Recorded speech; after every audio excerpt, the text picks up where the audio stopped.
We just got a front row seat into the reality of the two-justice system in the United States of America. Kyle Rittenhouse has been found not guilty of all charges. Jurors in Kenosha, Wisconsin, on Friday declared Kyle Rittenhouse not guilty on all counts, capping off an intense trial surrounding the deadly unrest in that city last year. Rittenhouse, 18 years of age, would have faced a mandatory life sentence if found guilty and convicted of first-degree intentional homicide, as he should have been. The verdict came on the 4th day of deliberations. This was the 15th day of the trial. Do we have that verdict? The defendant will rise and face the jury and hearken to its verdicts. State of Wisconsin versus Kyle Rittenhouse. As to the first count of the information, Joseph Rosenbaum. We, the jury, find the defendant, Kyle H. Rittenhouse, not guilty. As to the second count of the information, Richard McGinnis, we, the jury, find the defendant, Kyle H. Rittenhouse, not guilty. As to the third count of the information, unknown male, we, the jury, find the defendant, Kyle H. Rittenhouse, not guilty. As to the fourth count of the information, Anthony Huber, we, the jury, find the defendant, Kyle H. Rittenhouse, not guilty. As to the fifth count of the information, Gage Grosskreutz, we, the jury, find the defendant, Kyle H. Rittenhouse, not guilty. Members of the jury, are these your unanimous verdicts? Is there anyone who does not agree with the verdicts as read? Would you wish the jury polled?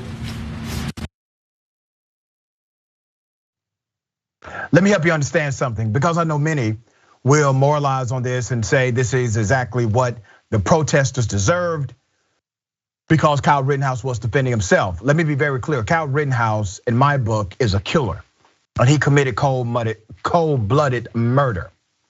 He has been found not guilty by a court of law. My opinion still stands, period. So let me be very clear, because we want to highlight the unequal application of the law.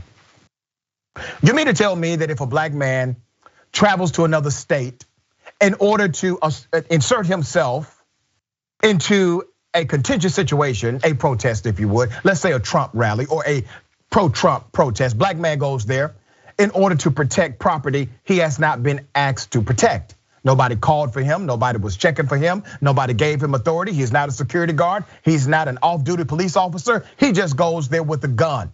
He gets a gun illegally. The person that gave him the gun illegally gets charged with 2 felonies. He has an illegal weapon, or he is unlawfully carrying a gun in a state that he should not even be in. And he takes this gun, and 15 days before he commits murder, he says he's going or would like to kill a person coming out of a store. He said that it's on video. That was not allowed in this trial. The jury members did not get to see that piece of information. It does go to state of mind. So all of this can happen, and then you can be the person with the gun. You think a black person with a gun that's not supposed to be in possession of the gun can go and kill people at a protest in another state, be the aggressor. Folks try to disarm him, and he claims self-defense after he kills 2 and tries to kill a 3rd. Do you really think that happens for a black man and he's found not guilty in a court? Do you really think so? This is a miscarriage of justice, in my opinion. Kyle Rittenhouse is a cold-blooded killer, in my opinion. And this, as I said many times on this show before, this does not surprise me. If you've been watching Indisputable, I have said right here on this program, I believe Kyle Rittenhouse will be found not guilty. Not because I think he's not guilty, but because I know the criminal justice system he's involved with. The prosecutor had a hell of a job. He had 2 defense attorneys to go against, one sitting next to Kyle Rittenhouse and the other one sitting in front of Kyle Rittenhouse in a black robe. Kyle Rittenhouse got every break imaginable inside of a courtroom. The judge even sung a song to him in front of the jury.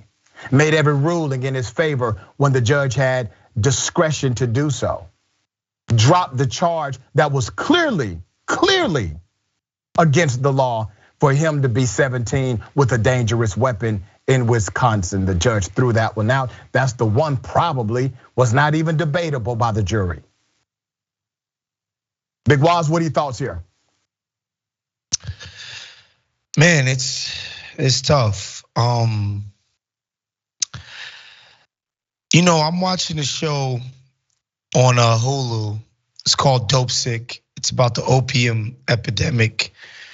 And very early on in the show, they basically explained to you that the FDA had put a special label on Oxycontin, which allowed the Purdue Pharma to sell it and say, unlike every single opioid that has ever existed, Oxycontin is safe. The FDA did that. That's a government institution. And then, I watch people be vaccine hesitant as people be like, well, the FDA said it's okay. Well, the integrity is lost in the FDA.